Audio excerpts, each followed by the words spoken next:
So, as you can see, more progress.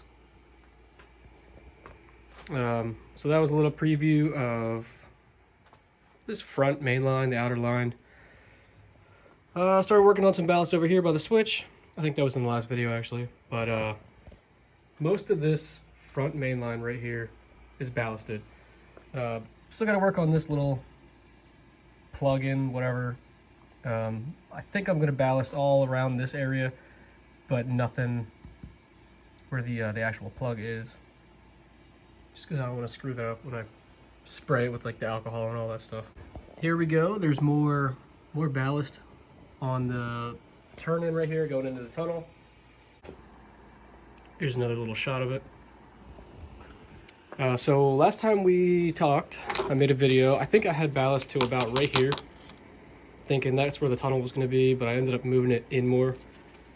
So I did a little bit of ballast inside the tunnel also. I gotta figure out what to do about making walls inside the tunnel. At first I thought, oh, I'll just get some of this black fabric that I draped around and do it on the outside right there, just so the whole thing is dark enclosed. But I think you'll still be able to see that. So I might try working on some sort of like walls for the tunnel. But as you can see, I made a tunnel portal, just a mock-up out of 1.5 inch pink foam. I think it's 7.5 inches tall, somewhere around there. Or maybe that's the inside dimensions, floor to the top. I'll grab some rolling stock so you can see. There you go. That should be a pretty good representation of height. So there's just a typical boxcar. I don't know, maybe 4-5 inches of clearance. I think I might actually lower this tunnel. I really like when tunnels have a tight clearance, tight tolerances. I don't think I'm ever going to be running like auto racks or anything like that, or intermodal, whatever they're called, with the shipping containers. Just because my layout's not going to be urban or anything like that. It's going to be kind of, as I've said a million times, logging over here, coal mining on the other side. So I'll mainly be running like box cars, tank cars, logging, you name it, ore cars, whatever. So I might end up just lowering that tunnel a little bit.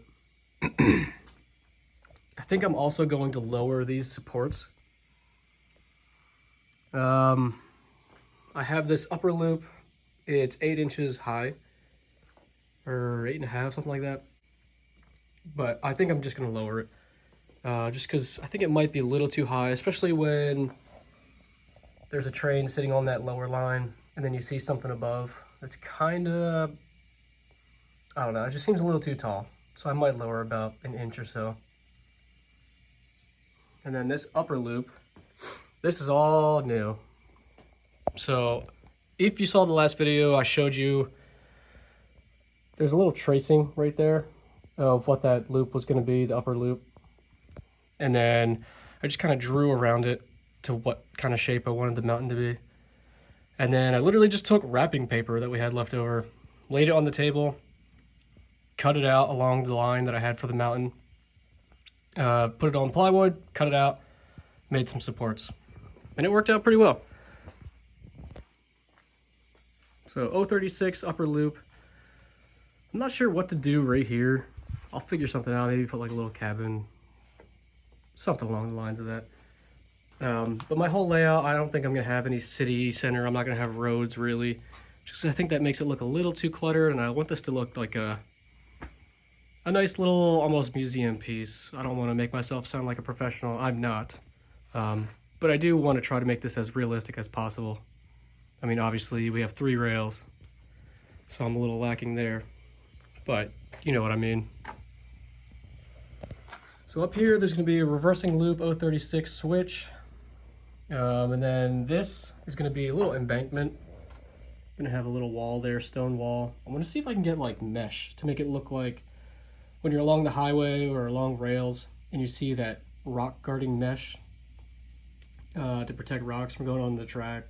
Some of them even have sensors to alert where a little rock fall happened. Anyway, yeah, this is going to be just a little embankment. It's going to come out to here.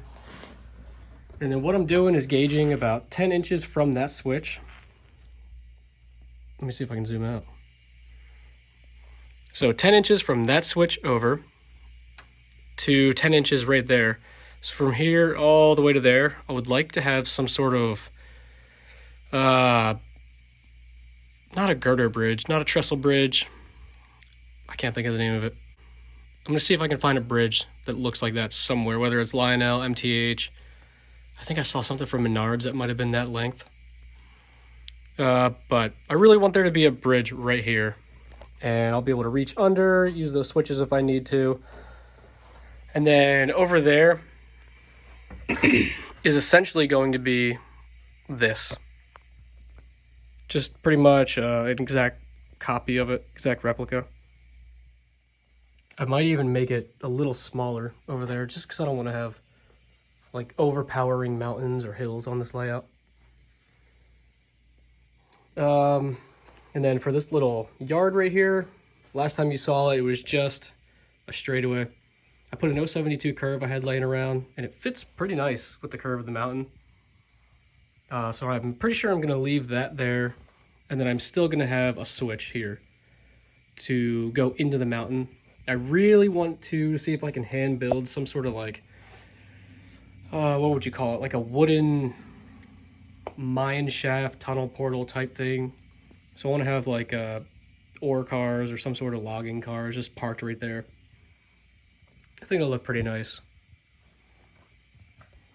Up here, I ended up just cutting out another piece of plywood just to extend it out a little bit because I was running into issues with that tunnel portal, and I'll show you that.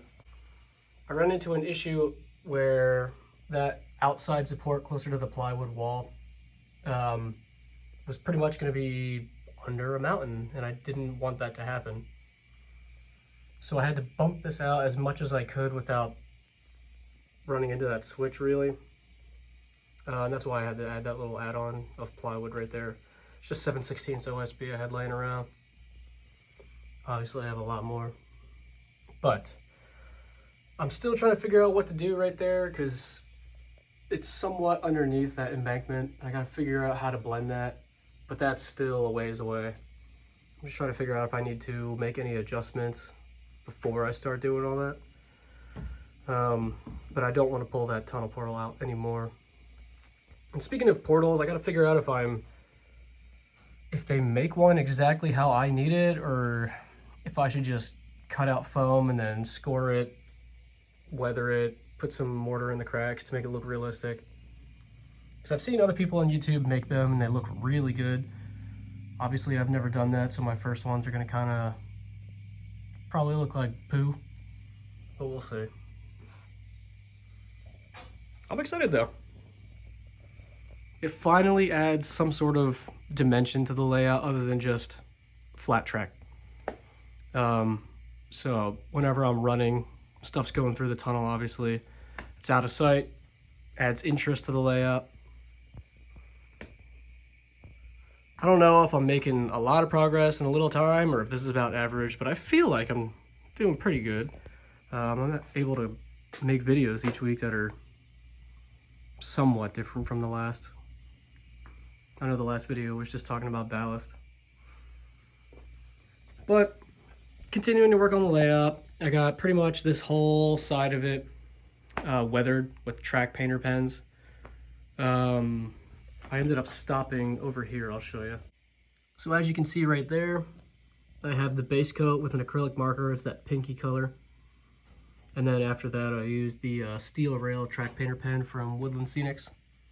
I think doing an acrylic base or whatever, just a simple base coat, and then the steel rail makes a world of difference. It goes on so much nicer and the color is a lot better. But obviously I gotta touch up that little spot right there.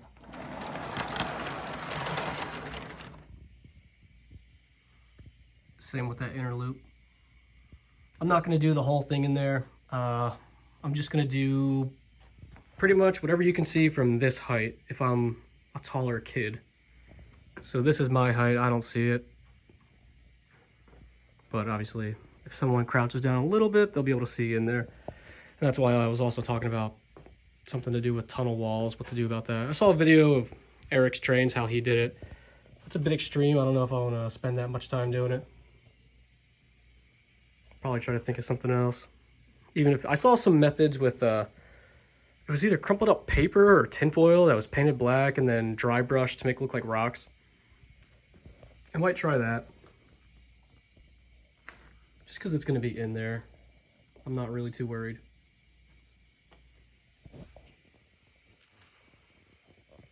But that's pretty much it, what I have going on right now. I'm going to keep cracking away at this. I'll keep making little update videos. I'm sorry if you're not enjoying updates. I'm one of the people that I really like to watch videos of people doing it, like time-lapse, where they voice over. Haven't figured out how to do that yet, plus time constraint. But I'll get there. I'll figure it out. I want to hopefully pick up a camera on Black Friday, so I'm not just using an iPhone. So one, that'll make these videos look a lot nicer, and I'll be able to edit them on different software. Because I don't know what's going on, but I can't transfer videos from my phone to my computer. It's just I gotta make everything on my phone, which is pretty obvious. But we'll get there. We'll get there. All in due time. But that's what I have so far. Hope you enjoyed it. I'll keep making videos. I'll keep updating you guys. Still on the lookout for a legacy engine. I really want to get a little switcher just because my layout's pretty small. I think that would look pretty nice on this layout. But thanks for watching. Like, comment, subscribe. I do reply to your comments. Or at least I try to. And I do appreciate all the advice that people have been dropping in the comments. So, thanks so much.